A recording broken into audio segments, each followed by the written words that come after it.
Welcome to Wizard Team, a Black magical podcast for Black magical stories.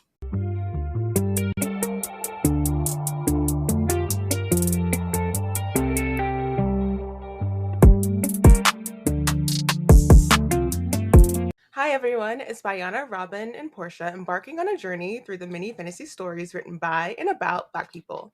Today, we're really excited to be joined by Victor LaValle, author of the 2023 release Lone Women, as well as the recently adapted for TV novel The Changeling. Hi, Victor. Hello, it's good to be here. Thank you for coming. Thanks for coming.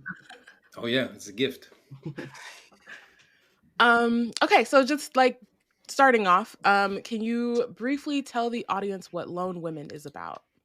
Sure. Lone Women is it's set in 1915. It's about a woman named Adelaide Henry, who is from a Black farming family in Southern California. In the very opening of the novel, a horrific tragedy happens, and she has to flee the farm alone. And she runs to the wilds of Montana to homestead there. And the only thing she brings with her is a large steamer trunk. And the danger of it all is that whenever that steamer trunk opens, people die. Spooky. Totally fine. Totally fine. It really does give a different concept with the idea of carrying baggage. Like, what Yeah, is literally. Yes, Literally. Yeah. And how I was heavy afraid it it's a little was. on the nose, but I said, well, what are you going to do? I felt, it definitely worked. I was like, Okay, Yeah, good. got a I'm lot. grateful. Yeah. Yeah.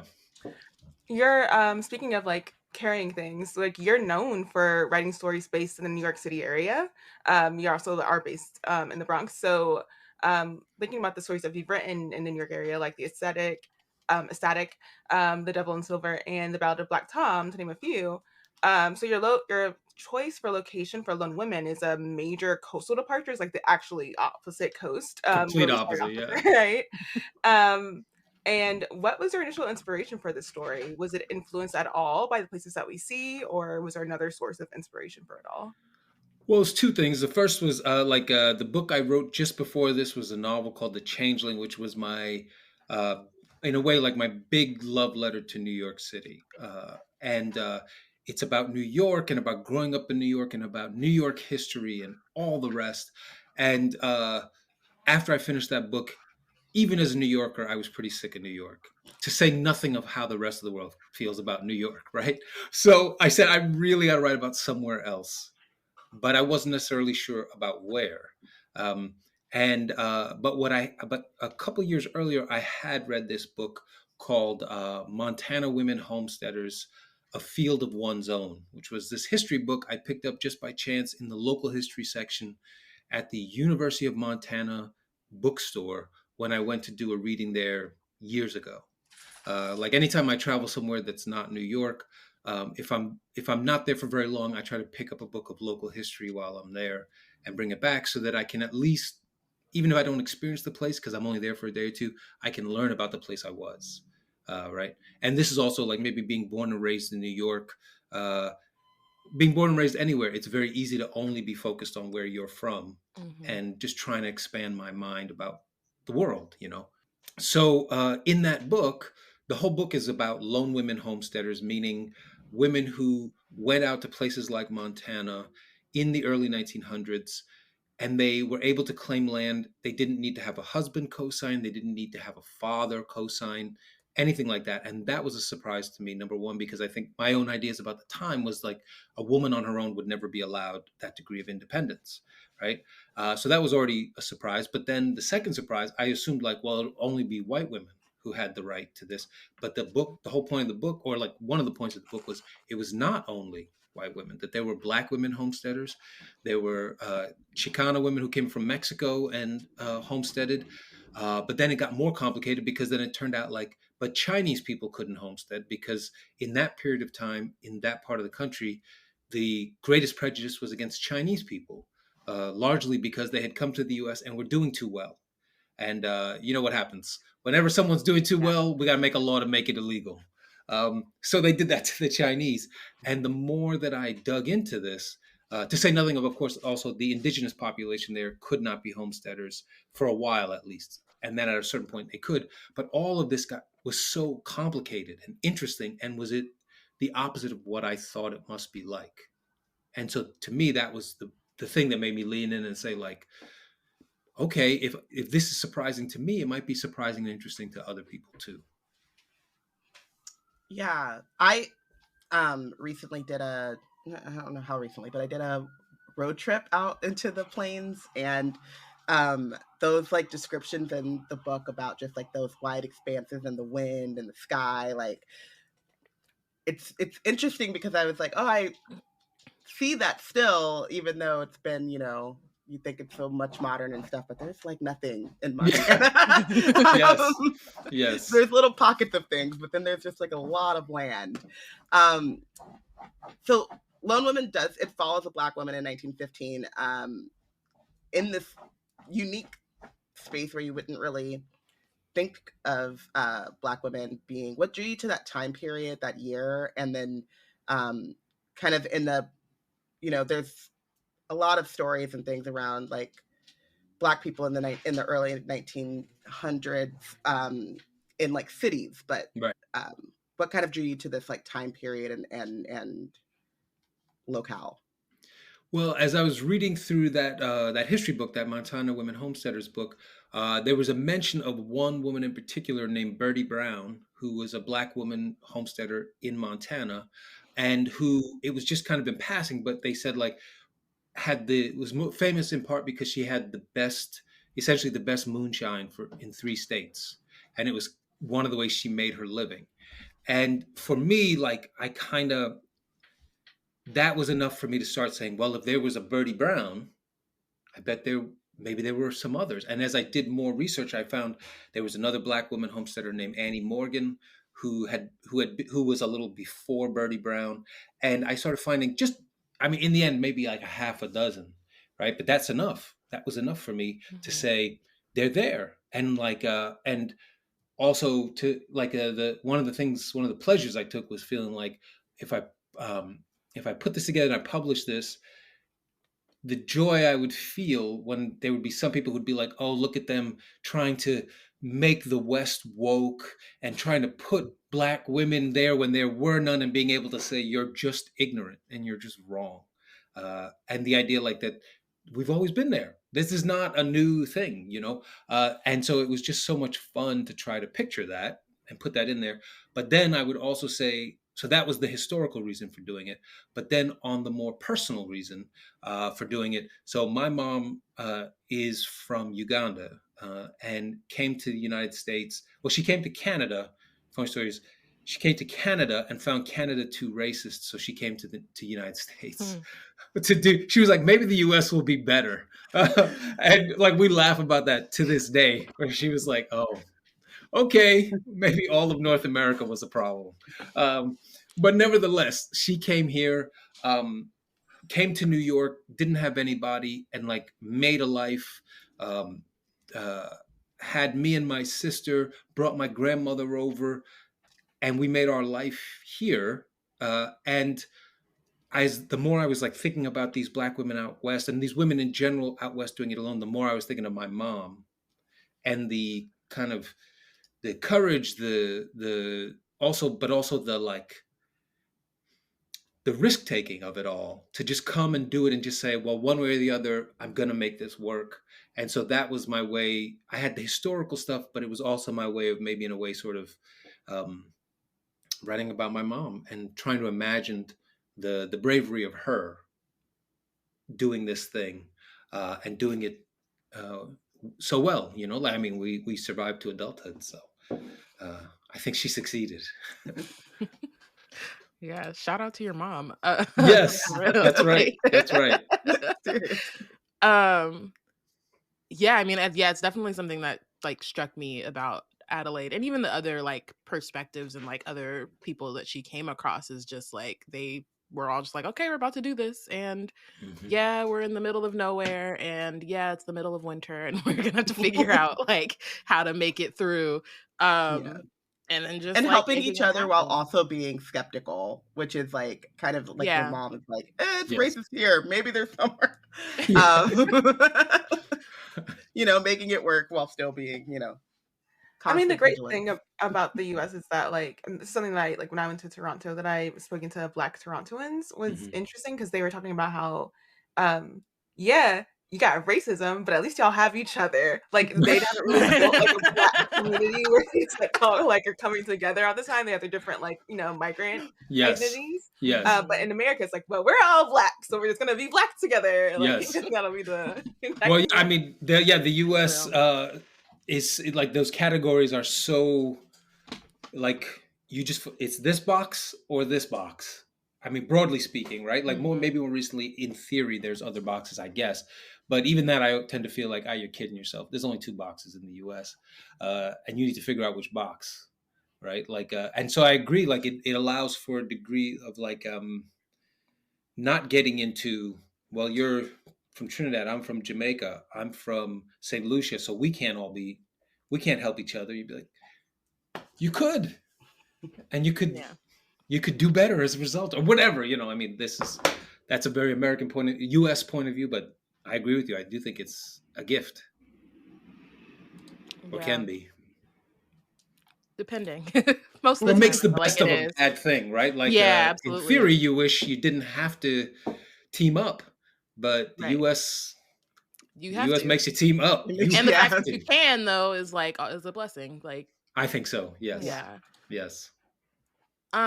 So your writing is really visual and like cinematic. Was that an intentional choice in this case, or was it just like, is that just how you write, and did the finished product kind of look how you were envisioning it when you were first, like, you know, reading that book and getting that inspiration? I think my writing has changed over time, and the earlier books I think are maybe a little less visual, more like dialogue and voice kind of thing. But as time has gone by, that's like, just I'm thinking, like, when I'm reading things or whatever, I have a hard time. I mean, it seems silly. Like, I have a hard time picturing things very easily. And yet at the same time, in a weird way, if people describe too much, I get lost too. You know, like a page and a half of how someone looks, I can't see them anymore. But if it's like a good 2 lines that kind of sums up something, their faces, I mean, it's a terrible version, but their face is bright as the sun or something like that. On some level, I get it. Like, when they look at you, it feels like they're shining, and you're basking in the warmth, and I get it. And so as time has gone by, I felt more and more like, let me try to do that, so that if someone is a reader like me, they get just enough to picture it, but not so much that they drown, you know? Yeah, that makes sense. Oh, and the final product, I mean, the original, like, originally I wrote this as a longest short story that was in an anthology called Long Hidden. It's a great anthology. It's like lots of different writers writing like speculative versions of American history. And I wrote the story for that, but the story ended, without any spoilers, it ended right after the scene with the Mudges. Like, after things all come to a conclusion with when the Mudge family comes to visit Adelaide, let's put it that way. It kind of ended there, and then that was it. But I, like, after some time, I started thinking, like, I think there's more story to tell here. And in particular, there's more between Adelaide and, without revealing anything again, and the surprise other person who matters a lot to Adelaide. And so I just thought, let me go back. I want to tell more of this story. I like that. Yeah, the Mudges are a whole mess. We're gonna get a little bit into there. So, so like, I kind of like going like pulling out a little bit. So the title, like the final title for Lone Woman, I know like as a writer, you probably go through like a lot of different ideas for titles as things go on, but the final title for the story ends up being Lone Women, which implies two antithetical like concepts, like alone as in like a singular existence, and then women, like a plurality of people who consider themselves a woman. So as you read the novel, you come to understand that Adelaide is on a journey. Like she starts off like lonely, and even though she has her baggage with her, the loneliness is like the oppressing like emotion that she's going with. But it's throughout her journey, even when she's kind of resistant to engaging in community, she finds a community in women who are also like facing the pressure of like being homesteaders and building that life on their own, and then using only their own abilities and like what resources they've been able to develop. And this is all during a time period where we're told like this is unusual behavior, right? Especially for women. How early in your writing of the story did you think that community had to be part of what her Adelaide's journey included, and was necessary for her character development and growth? Well, I mean, again, like going back to reading that first history book, and then I read other stuff because as I got more interested in the time period and the region and all the rest. But like one thing that came up again and again in that book was whether it was the lone women or just homesteaders in general, was the sense that like the land was so hard to live in that you could not afford to be sort of an individualist. Like nobody, even if the closest neighbor is 5 miles away, you hate them, they hate you. But if you run out of firewood, they will give you firewood. If they run out of water, you will give them water, because you know that this land will happily kill all of you. And not even notice, right? The wind will just blow you away. And so that really stayed with me, that sense that like, you can't write this as a story where she goes out on the homestead and she does it all herself, because nobody could. Which then led to the question of like, because originally it was going to be Adelaide and her baggage, so to speak, just going out, right? But the more I read, the more I was like, it's impossible. So then who are these other people going to be? And then it became fun to think, to the point about the title, instead of lone woman, there were other women. So there's the fun irony of like alone, but it's plural women. Who are these other women all of a sudden I started wondering about? And then I started saying like, well, what if she does find family out there, and she finds these other women? Because the other thing about the book was it talked about like the kind of woman who did this was often a woman for whom the life they were, like, it was better to leave the life they were in and come out here than to stay. And then thinking about like, this place is deadly, is almost going to kill you, and it's better than what you left. So what must these women be leaving behind, right? And so then that was exciting to sort of say, okay, they all have stories. It's not just Adelaide. They all have things they're running from. And then making that found family then kind of go up against, in a sense, like the town as a more traditional sense of like, oh, this is how you're supposed to do things, right? We're nuclear families. We're married couples. We're men. We're respectable, blah, blah, blah, whatever that means. And then here's these outsiders over here. And what happens when those two sides sort of clash. Yeah, like they literally live on the fringes of both Yes. like the social sphere and like the fringes of the town limits and stuff. So yeah, it's really great allegory and all of that. Yeah, it was, I mean, the nice thing was like there were so many. One of the things I will say as a writer, excuse me, as I get older, I think when I was a newer writer, I would sort of say, again, like the baggage thing, oh, that's too on the nose. Some of them should live in the town, like. But as I get older, I start to say, just lean into it. It's fine. And people will actually get what you mean, instead of like, oh, you have to unravel all my secret meanings. Stop it. Just let people understand you. Yeah. Yeah, I feel like when it's like an intentional, like, this is what it is, whether it's on the nose or not, if you're like, no, this is what it is, and you lean into that instead of trying to like maintain some mystery with it, like it definitely, I feel like it is effective. And I agree. Done well, so it's like it Yeah. doesn't matter. Like I was still like, what's in the What's in the Yes. baggage? Right. But also, I don't want to know what's in the baggage.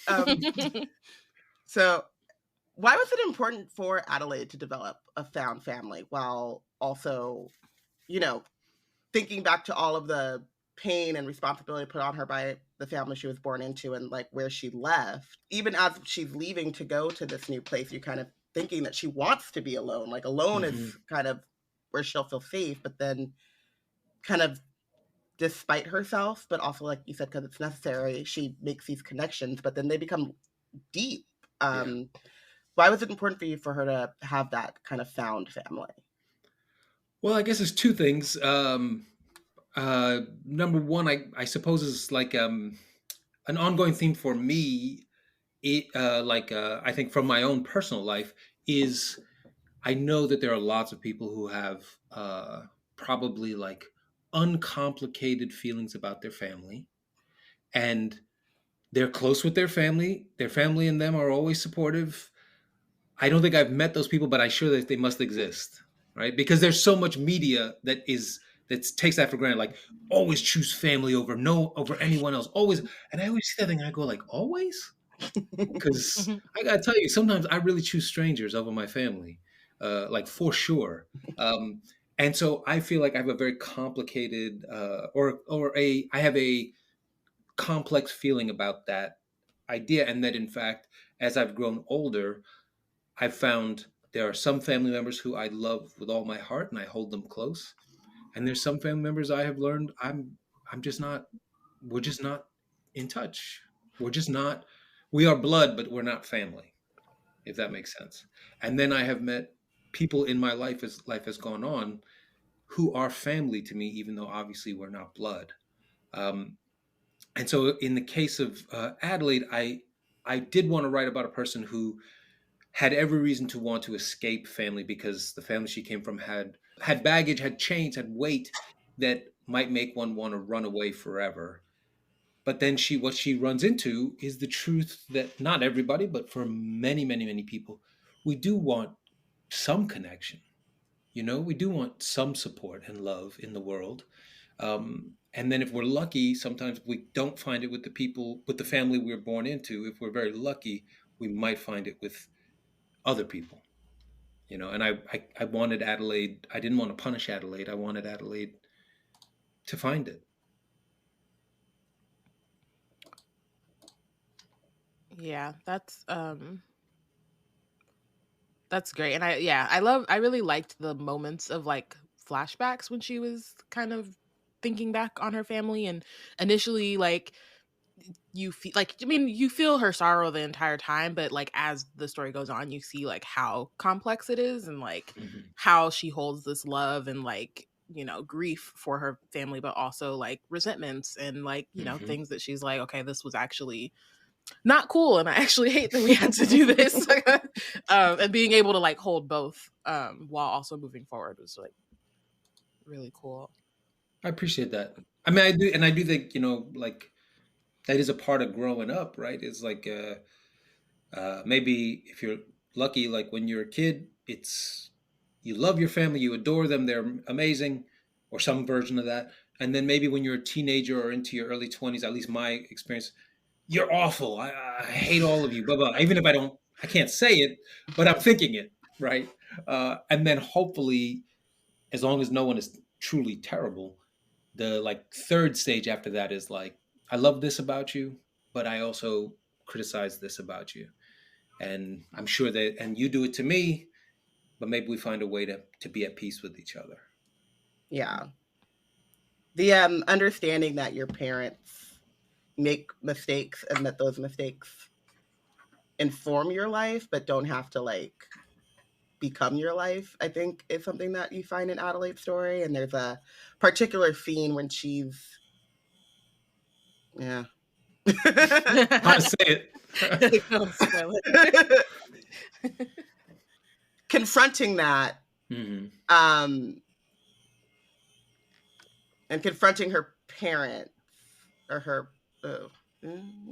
the burden her parents put on her, perhaps. Yeah. Well, there's a scene that I think really like highlights that I think is like it stuck out to me, and also it was at a point in the book where I was like, what is happening? But was also something that I think that like adults would kind of want to be able to do, is kind of unburden themselves and have those honest conversations with the people that they love. I don't know how to finish the sentence. Without spoiling. I enjoyed it. Cool. I was gonna say we can go to the next question so you don't spoil it. I'm notorious for spoiling things. Oh, is that right? Okay. That's why She's doing her best. The podcast is spoiler heavy. I'm doing my best. So we talked about Adelaide and like the group of women that she allies with, finds family in, but she also has to deal with like these underhanded townsfolk. We also mentioned the Mudges already. There's another lone adult woman with like 4 kids.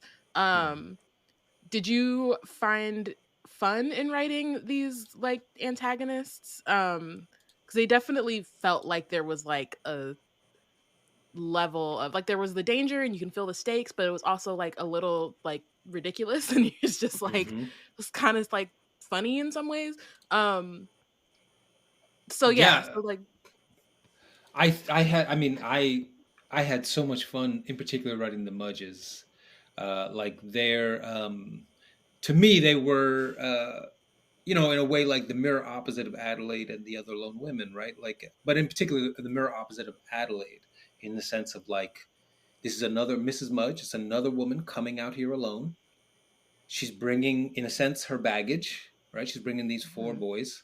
And in theory, from the perspective of like the townspeople or whatever, she would probably be the one who would get the empathy and the care more, in part because she's got these 4 boys, and they seem to be blind and blah blah blah, all these kind of things, and so I had so much fun with this idea that they are kind of the mirrors of each other, but in a way where Adelaide is sort of, for a while at least, is kind of deep in her grief and her sadness and all this stuff. Mrs. Mudge loves who she is. Like, she's having a good time. In a way, she's kind of having a good time. And she's really good, without spoilers, she's really good at what she does, and I kind of loved it, and loved letting that energy in as well. So, and also, that sense too of like not wanting to turn it into a kind of thing like, well, all the women are good and they're always nice to each other. Right. No. They're all everything. The women here are all the range of all the feelings, and the choices and the actions and all the rest. So if they felt like they were like over the top and a little funny and all stuff, I'm very happy, because that's definitely what I wanted for them, and for that sense of threat, obviously, as well.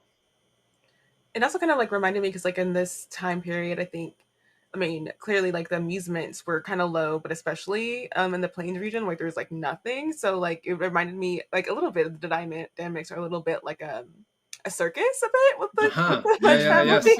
Yes. Like, just, like, yes. like, where the hijinks of it all, but also, like, it was very much like the kind of hijinks you don't want to be a part of. That's right. Like, it's great to see on TV, but not like in person to happen to you. No, that would not be amusing. So It was interesting seeing Adelaide go and have to like handle that, and that's something that like she's already going through so much. So here's one more thing to like figure out. And I think that like that character like development, even for like the like non-main characters in your work, is really interesting to see. But then thinking back about your main characters, and both lone women and the changeling, the protagonists are lured towards areas where they haven't yet explored. And lone women, it's the Plains region, and the changeling, the main character is not. He's from New York, but he's not like in Queens, like for all the time. And as someone who this is an aside, but like as someone who when I first moved to New York, I lived in Queens. It was interesting to me that was his journey, was like coming from, it was the opposite. Like I've never lived in like Manhattan or the Bronx, but it was interesting seeing someone who's that was their journey, was like going to Queens, and I started from Queens. It was like an interesting back. Not very many people go to Queens, like yeah. choose to go to Queens. You have to be in Queens to be in, like, it's a thing. It's true. So it was really interesting to me that I was like, oh, like just because of the nature of like curiosity around like the work that he does, he's lured out to Queens. Like, you had to have a reason to be there. What do you find most compelling about using the call of like curiosity, but also a sense of like desperation, which is also part of both of their stories, like why they're forced to go on those journeys to build their character motivation? How does that like appeal to you as a writing kind of motivation kind of arc thing? Well, I mean, I in general, I am interested in just getting characters on the move a little bit, in part because, like when someone is put in an unfamiliar place, they're more likely you're more likely to sort of to make it vivid because it's the first time you're seeing this or that, and therefore you have a right to go into all the details. But like, if the character's in their usual place, like any of us, you start to forget the details of your home because you're so used to them, you know? And so on the purely writing level, it's an excuse to, like, you know, you say like, well, why would the main character walk into their bedroom for the thousandth time and go into 4 pages about their bedroom? Right. The reader needs that, but why would the character need that? Especially if it's like first person kind of thing, you know? So travel is an excuse to just do that thing. But then as far as like desperation, I guess in a way, like it's good for telling stories, you know, like when somebody really needs something, really wants something. It's a cliche almost, right? Like, what does the character want? But by this point, I found it actually works, especially if what they want is something on some level understandable, even if it's not relatable, like understandable, you know, like so in The Changeling, Apollo, he's making a living. He needs to go buy these books to make a living, to take care of his wife, and to help take care of his wife and newborn child. And you kind of say, okay, I think that's clear and understandable. And then it takes him into these completely wild places, but that's the draw kind of thing. And then for Adelaide, from the opening chapter, you understand why she can't. You understand that she can't stay where her family is from, and part of the mystery is, but why? Like, what happened? I saw what happened, but I don't know. I don't know what caused it, and so I'm curious about that. But I understand why she has to run, why she's a fugitive at the start, and then as the story sort of unravels, you understand. Oh, it wasn't just that she had to escape a bad situation. It was also like she had to flee the life she'd been raised in on an emotional level. And so then that hopefully also then feels more complex and deeper, but also maybe people can relate to that too. You know, like I had to get out of my old life, or I had to get out of the life my family raised me in because it wasn't the life, it was killing me. You know, I think that's a common enough thing that it could draw you. If anything, sometimes in the past, like earlier in my writing career, sometimes I would have my characters have a desire, but I didn't understand that I should communicate that desire clearly to the reader. And so like, I remember like when I was in writing classes, and one of the things that would come is like, why are they doing this? And I would say, oh, isn't it obvious they don't want this or this to happen? And they'd go, where is that? And there'd be like one sentence buried 13 pages in that would be like in passing. There's the motivation, and they'd be like, how about you put that on page 1? Could they just say that, you know? And you go, oh yeah, I guess they could. Yeah. So yeah, these days it serves well. Process. Yeah, it's such a hard thing when writing to like remember that nobody else is in your brain. Really hard. Like, isn't this like I said it right, or at least I thought it, so it means it should be on the page. Yes. But it's funny, I remember having a writing teacher who said, there's really only 2 kinds of writers as far as he was concerned. There's the writers who say way too much, and the writers who say way too little. And he said the writers who say way too much are much easier to help, because you just say, instead of all of this, just cut it. All you need is this. But the writers who say too little by nature are the kind who don't want to say too much. So you have to like jam a hook inside their brain or something like that, and just pull so hard, because you say like, instead of one sentence, we need 3. And then they'll be like, how about 1.5? You know, and you'd be like, please, 3 sentences and I'm in this thing. Right. And it'll take the whole semester to get them to give you 3 sentences that explain the core thing. And he told me that, saying, and you're the kind who doesn't say enough. So just stop it. And I had to, and it took maybe 15 years to stop. So yeah, I mean, I can imagine it's such a difficult, like, it's just like, how do you translate it onto the page in a way that like makes sense to other people, but also like accurately reflects what you're trying to do? It's like, that's right. Yeah. And also, and like you said, isn't so like here. Though, as someone with ADHD and a little neuro spiciness to my brain, I would love it if every author just started off with like an opening page of just like, here, this is the journey you're about to go on. This is the ride. Right. Enjoy. I'm constantly like, these two they're the worst, because I will like be messaging them, especially about a book they've told me to read, and be like, what happened? And they're like, just keep reading. And I'm like, no. I need to understand. I can't keep reading until you tell me that everything is going to be okay, or everything is not going to be okay. But this like in between where I don't know. Well, do you ever do? I mean, I know of some people who like they read the last chapter. Oh, I Wikipedia. First.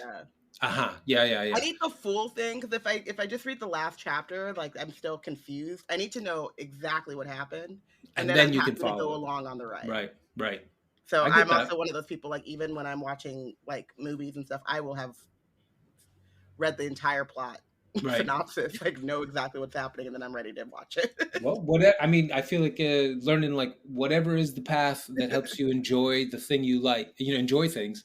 Yeah, it's harder to do with books, so people don't like to spoil books. I've tried. I've looked everywhere on the internet. Well, I don't know if you want to do it, but somebody should just like make a website. Be like, look, spoilers for the people who have anxiety. Like.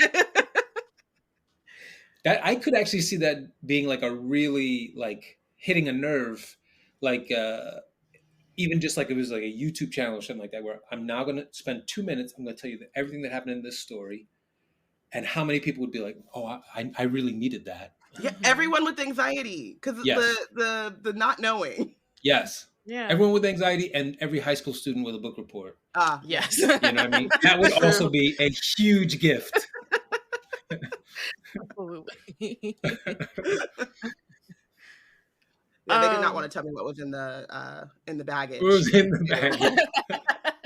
Experience that. Like you have to like I just tell me. Know. Yes. Just tell me.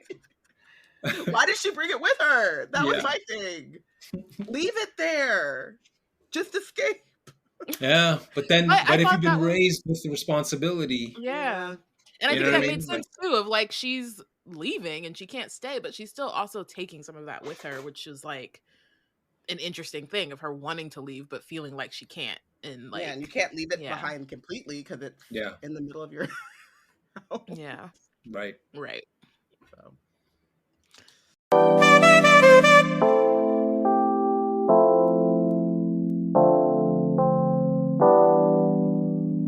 This episode is brought to you by MeUndies. While MeUndies can't totally help your love life this Valentine's Day, they can offer you insanely comfy undies and loungewear to buy or gift. MeUndies has so many awesome Valentine's Day prints and styles. Plus, you can match with your partner, friends, or even your pets. This Valentine's Day, give the gift that'll keep them thinking of you and score huge site-wide savings at MeUndies.com/Spotify. That's MeUndies.com/Spotify. MeUndies. Comfort from the outside in.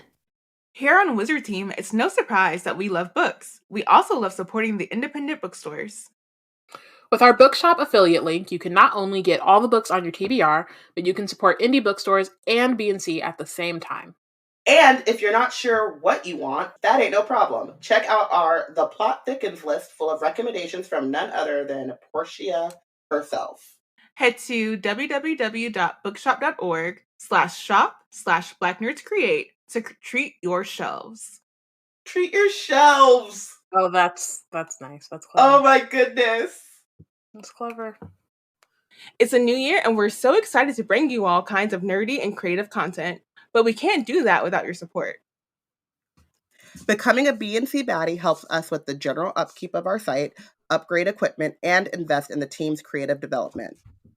Go to help out your favorite nerds and stay for cool perks like monthly live streams, behind the scenes and bonus content, and more. If supporting Black creators sounds like your bag, you can sign up at www.patreon.com/blacknerdscreate.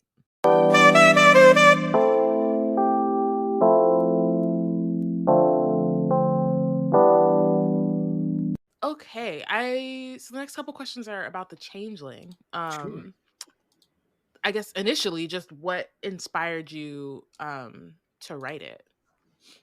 Well, in a funny way, that's the one book I know exactly the day it was created, and it was the day our first son was born, May 21st, 2011. That was the start of that book. So he was born.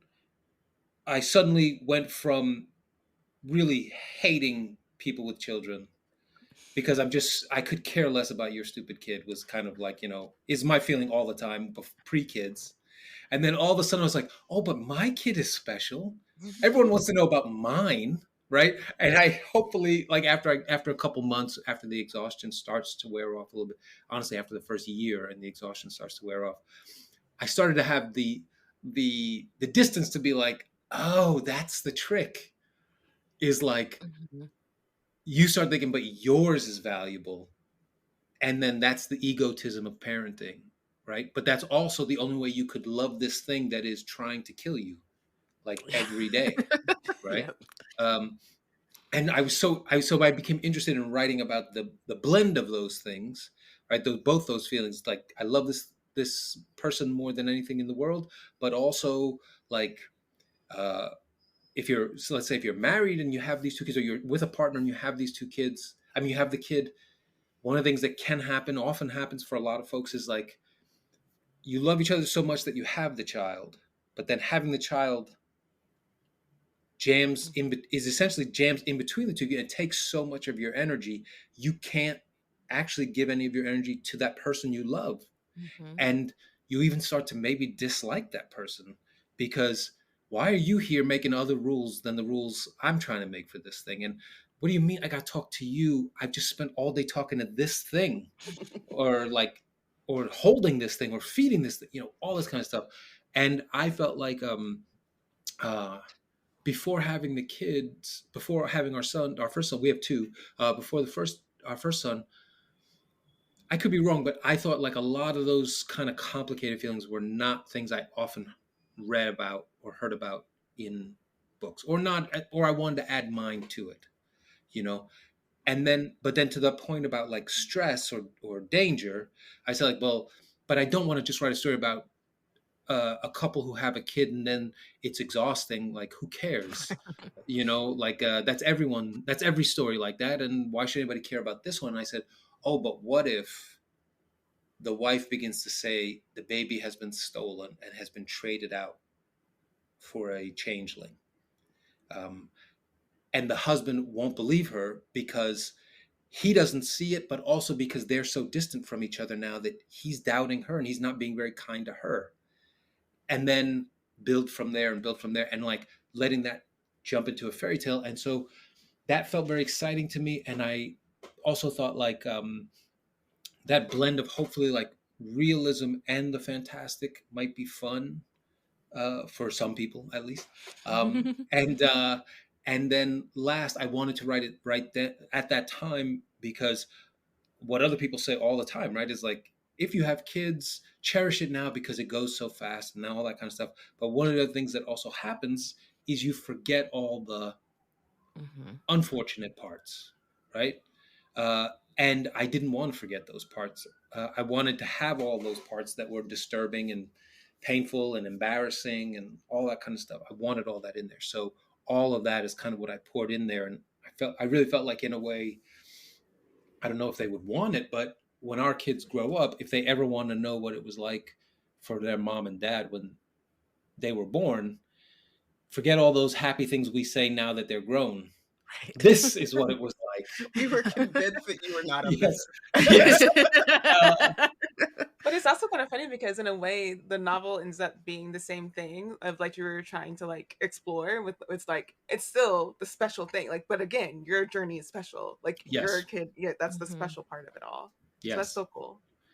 And and hopefully that idea that like but on some level everyone's journey, I hoped also under there is like there's no one special journey, right? Like that it was definitely not some sort of thing of like, that's why I specifically had Patrice and Dana, Apollo's best friend and his wife, where they were like, where he says at one point, like, you should have kids. And Patrice is like, you must be joking. I don't want these kids. And that they're very happy. Like I intentionally made their lives actually very loving, very happy. They don't get killed off to like show you that being child free is the bad choice. In fact, like by the end of the book, you're sort of like, I think their choice was actually a decent choice. I mean, they're still at home. Like they're still at home, in love and enjoying themselves. Yeah. And that was like very intentional because I did not want it to turn into some weird like parenting is the best thing to do with your life kind of story either. Yeah. So The Changeling has been adapted and you can watch it now on Apple TV Plus. We always hear about authors getting their books optioned, and like sometimes it happens before the book is even out. Yeah. And there's all of this like kind of excitement, and then it takes forever or nothing ever comes from it. What was it like for you, the process of The Changeling getting optioned or adapted to the screen and then actually, coming to fruition? Yeah, well, I will say, so it wasn't the first thing that I'd ever had optioned. And so there was a part of me, like the bet, like on some level, like the minimum good of getting something optioned is at least they got to give you a check for the option, right? You make a little money. Like in our case, in the past, it was enough to send our kids to summer camp, right? And that is a gift and a half in life, right? So trying to think of it that way started to become my way of thinking of it, so that I wouldn't turn into like, all we got out of this was that we sent our kids to camp. Right. Because talk about a way to have anyone else in the world want to slap you in the face, right? Is like, we only got some money for nothing, right? So that was kind of my approach to The Changeling as well. We got some money. It wasn't wild amounts of money, so it wasn't like life-changing money or anything like that. So I just said, okay, it'll be good. We'll set it aside. We'll go on summer camp is covered, and maybe enough for us to go on a trip as a family kind of thing. But what I wasn't counting on was the woman who became the showrunner, a woman named Kelly Marcel. Like literally the day she signed on. So there's a production company, Annapurna TV, I guess, or Annapurna Pictures. There was a woman who worked there named Allie Krug, who read the book, said, I really think this could be something interesting and good. And then she found Kelly. And Kelly signed on. Kelly said yes. The normal way that it works after the showrunner signs on, or often the way it works is you get your check, your option check, and the writer is told, now take a walk. Away. Yes. Because and it's understandable on some, because the showrunner is a creator and a writer. They want to be free to do what they want. And writers, right, fiction writers are not I would say a lot of us are somewhat controlling people, right? We're a little bit bossy. You build your own worlds, of course. Because it's yours. That's right. Yeah. You made all these things. How could they change the sneakers from red to green? Right. That destroys the entire novel, right? Kind of thing. And so a lot of showrunners don't want to deal with that, right? But Kelly, a day after she signed it or whatever, flew from LA to New York, said to me, I'm staying at this hotel, let's have lunch. and we sat down and had like a 3-hour lunch where we talked through all these things. And even though our lives on paper were very different, she's a white British woman, I'm a black kid from Queens, but there were all these elements of the story in the book about like parents who didn't quite muster up, about children, children in danger on some level, all the things. And then also the way that then when one thinks about it's your turn to be a parent, the way you can think, I'm going to fix all the mistakes of the people who raised me, which is its own other mistake, right? Which is its own other trap, and all this kind of stuff. And we bonded over all these things. And then Kelly did this thing that really cemented what the life of things was next. Was then she came on the other side of the booth. She took out her phone, took a selfie of the two of us together, and she sent it to the producers. And she said, "This is who's making the show." And it was a lesson to them, like, no matter what, this is who's making the show. And that became true as a result. Like, so Kelly, it wasn't in the sense like I didn't go with Kelly to do pitches and stuff like that, because she's the pro, she had the experience, so she was doing those things. She didn't need me for that. But the way it began that we were working together was like she would write the script, she would send me the script before she sent it to anybody else. She would ask me to read it. Is there anything I noticed, anything that could be changed, anything that wasn't quite working? And then I would send her back any notes I had, and then she would send it on to the producers. So it became this very intimate relationship, even though she was in LA at one point, then in England at another point. So it was all phone calls and email, but it was very, very like, this is ours. And she really stuck with that. So much so then that, so in my deal, I had, I was going to be listed as something called a co-executive producer, which essentially meant like I'd get if the show got made, every episode I'd get a little check, right? But I didn't have anything to do with making the show. And Kelly was like, I want Victor much more involved in the show, so he should be an executive producer. And what that means is you get a medium-sized check for every episode if it comes in. But even more importantly, then you need to be there while they're filming. Mm-hmm. And so all of a sudden, like we filmed in New York for 5 weeks, around the corner from where we were living at the time in Washington Heights. I was on set every day when I didn't have to be with the kids. And then over the summer, last summer, I think it was 2 summers ago, the shoot went to Toronto to do essentially all the interior stuff and all that. Me and my family moved to Toronto for 3 months, and I was on set every day, and so so all that is to say, it was an absolute dream of an experience. And really, like, as time has gone by, I've only come to appreciate more and more how generous Kelly was to me. And also how much, because she had said as well, like, I don't want anybody saying like the white British lady ruined your black show. Like, so I need to be able to talk with you about these things and whatever. And so but I want you paid for your work. So come up and be this kind of thing. And so in that way, I was like, I got to be on casting meetings, on production meetings also, and learn the business and all that kind of stuff. And that was part of Kelly's point, was like, I want you to learn this in case you want to move into TV in some sort of way. So it was amazing, honestly, selfishly. And then the show itself, it follows the book very closely for like the first 3-4 episodes. And then it starts to veer, because part of why Kelly came on board was she's like, the Changeling is really about the guy's perspective. It's about Apollo. It's really like in his head. But she was a new mother. She was married at the time. She was like, I think I can fill out a little more about the wife's perspective, and I want to do that. And then as we talked some more, she came to understand my mom, as I was saying, her journey to come to the States, her bravery, and it made her think a little bit about her mother. And she was like, I want to also give time to the mom, right? And so in a way, the show became the book plus more, as opposed to a lot of times it'll be a little part of the show, a little part of the book becomes the show, and the rest is thrown away. And that wasn't what happened. So like, other people have their own reactions to the show, and I respect that, right? Like, I mean, because it's a winding thing. Like Kelly's whole point was like, I'm not explaining to the point we discussed earlier. She's like, I'm explaining nothing. You got to watch this show close. And and she was like, and I really feel like if we make this beautiful enough, interesting enough, people watch it the first time, they'll say like, I don't know what the hell's going on.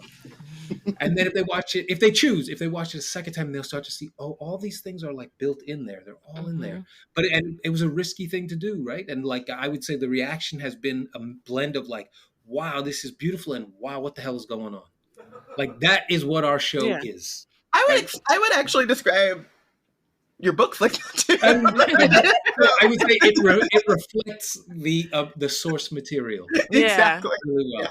And I would say at this point in my life, I think I have accepted, or I've sat comfortably in the place of like, and that's who I am.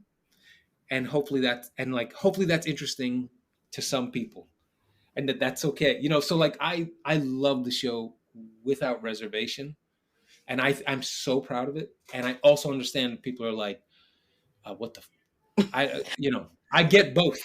I get both. Yeah. And I respect both. But I feel like both can be true at the same time. Both can be true. Absolutely. I love I love sometimes getting into stories where I'm like, wait, I don't know what's happening. Yes. But I'm like in it, like I'm here for it. I'm gonna fight, like I know I'm gonna figure it out in the end. And it's like a part of the experience too. Just like trying to it can be. Yeah, I think so. I mean, I think, and for this project in particular, I think Kelly was really, she was really invested in like, to that point, like I do want it to feel like the book. And the book is also, it doesn't have the opening page, like here's what's going to happen in this book. And that like every 100 pages, it almost says, here's a different book. And now here's another book, right? And I love that, but like, it's... Maybe it doesn't have to be on the opening page. Maybe it can be like, go to the author's website if this is the thing that you need.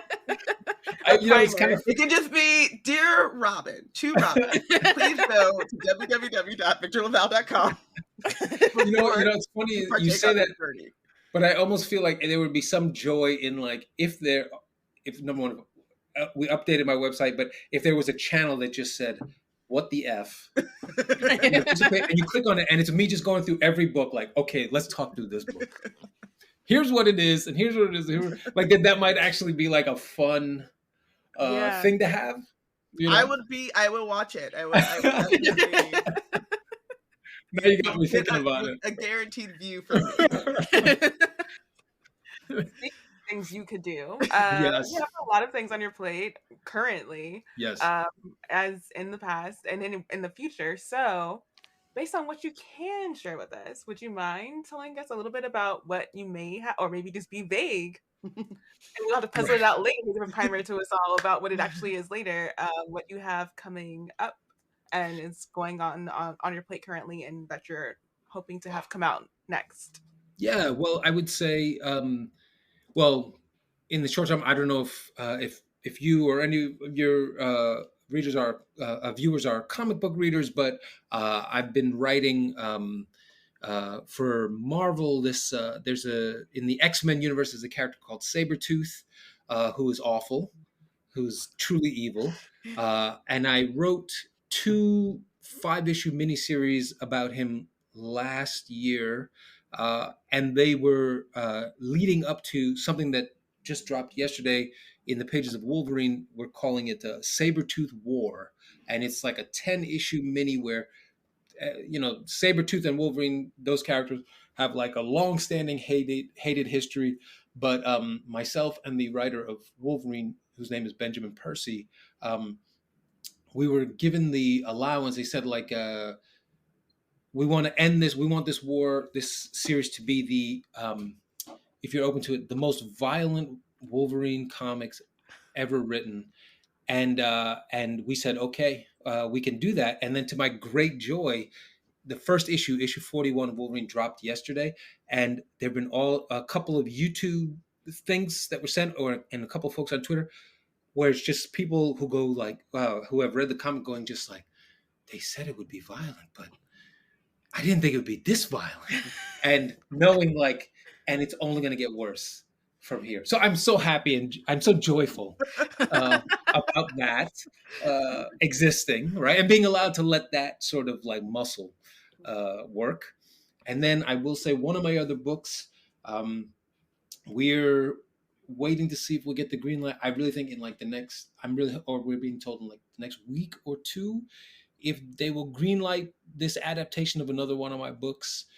We've already written all 6 episodes of the show. We are like just sitting there ready to just go. And if it happens, we would shoot it this summer. And it would be on the air, I imagine, next year. And I guess I should keep it vague since they haven't literally greenlit it yet. But like, it's really like at that line where we're talking about actors and all this kind of stuff. And it would be really fun if that was the case. And that one, I will be show running with somebody else, like even more actively, so that I can move more into like the TV running TV shows kind of world, as well as writing books and comics. So I'm excited for that. Yeah. That's cool. It also is funny in a way that like this episode is going to post next month. So time. So maybe it will be announced. Yeah. That would be so fun. Yeah. I really hope. But yeah, I'm really hoping they'll. All these things, they like, even the changeling that is like it's coming, and then it's not coming, and then it's coming. So it's kind of a frustrating world because it doesn't really exist until it airs, and then of course some streamers can then just make it disappear. Yeah, right. Which is all other level of frustrating. That's a discussion that we could really have. I know.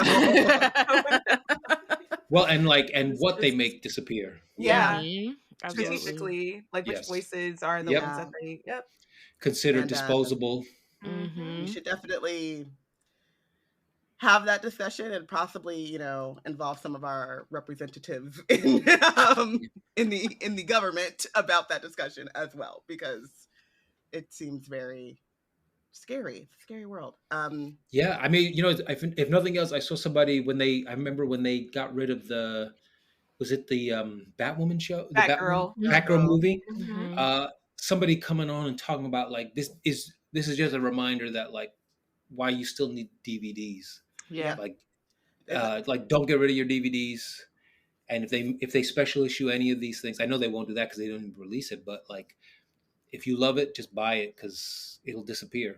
Yeah, there's been a whole like new resurgence of that because of that fear, and I've been like, I gotta get a DVD player now. Yeah, I know my. That's my the hard part. Is like, where do you find these things? My dad is vindicated because he buys everything and has been for years, and we've been like, why? But now he came back and said, right. he was right. forward thinking. Yeah. That's right. That leads also books when you're like, oh crap, I'm becoming a hoarder. Like I'm just holding on to all the things. Right. Yeah. Well, you can't trust corporations to let you keep. I mean, even like I'm hesitant. Like what it'll say, like, would you like to download, like, buy this book as an ebook? And I like reading ebooks, but then there's a part of me that just kind of goes like, but you're at some point going to decide I don't own this anymore. Yeah, and I have no recourse. I can't sue you because it's in somewhere in the accepting Cloud. the thing. Terms, It says in there like whenever we decide you don't own this ebook anymore, it's gone. But even stranger, like they can change the words, like they can edit. They can edit Is that your right? version. Yeah, and they can just switch up your version. So like I have a whole other story. I stopped buying ebooks, not buying, but I stopped buying like full price ebooks because I bought a book that then was turned into a movie, and they changed the cover to the movie cover, and they never changed it back. And I was like, "This is ridiculous! I don't buy like." That was, it just felt like, do you remember when U2 came on your phone, your iPhone, and it just felt very, I do.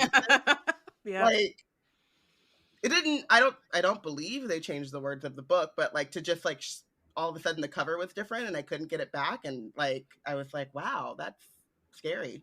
Yeah, it should have at least been, which would you prefer to see? Yeah. Right? Like, because it doesn't cost, it's no more space. I mean, or it's minimal extra space, but it comes down to like, well, no, but we're in control of your stuff, reality. Mm-hmm. Yeah. Next story idea. That's right. He's like, let me write this down. Just make sure that there is a special, here's what you can expect. Or at least a writing prompt. Like that, Bring it I back like around. now I'm like, oh, that's a writing prompt I might work on. That is a Yeah. good one, actually. Good Yeah. one. Yeah. Episode of Black Mirror. Mm-hmm. Right. Well, thank you so much for joining us. Can you let folks know where they can find you and your work? Sure. I mean, really, the only thing I got is I'm on Twitter for however long that lasts. You can find me there. I have a website, victorlavalle.com, but I haven't updated it in a while. I'm not the greatest online presence. Is actually what that means. But they can but find those you in are- bookstores. but you can find me in bookstores or Comic- as an ebook. Oh. No. Or which cover will it be? That's the question. True. The Changeling has a great cover. So if Yeah. they Yeah, change it's it such a to beautiful cover. the other cover, Well, actually, that was one of the few ones where, like, because the question was like when the Apple TV, when they said they were going to do it, there was a question, maybe would there be Lakeith and Clark on the cover? Would there be a whatever? And then even like Apple, everybody was like, that cover is just too nice. yeah. We can't change that cover. And we all were like, yes, don't change that cover. As wonderful as those actors are, Yeah. it's so good, you Yeah. know. So felt very lucky. Art appreciation is very underrated. Yes. Like, I love that we got that. I will say, thank you to you, but also thank you to all the listeners who are joining us today.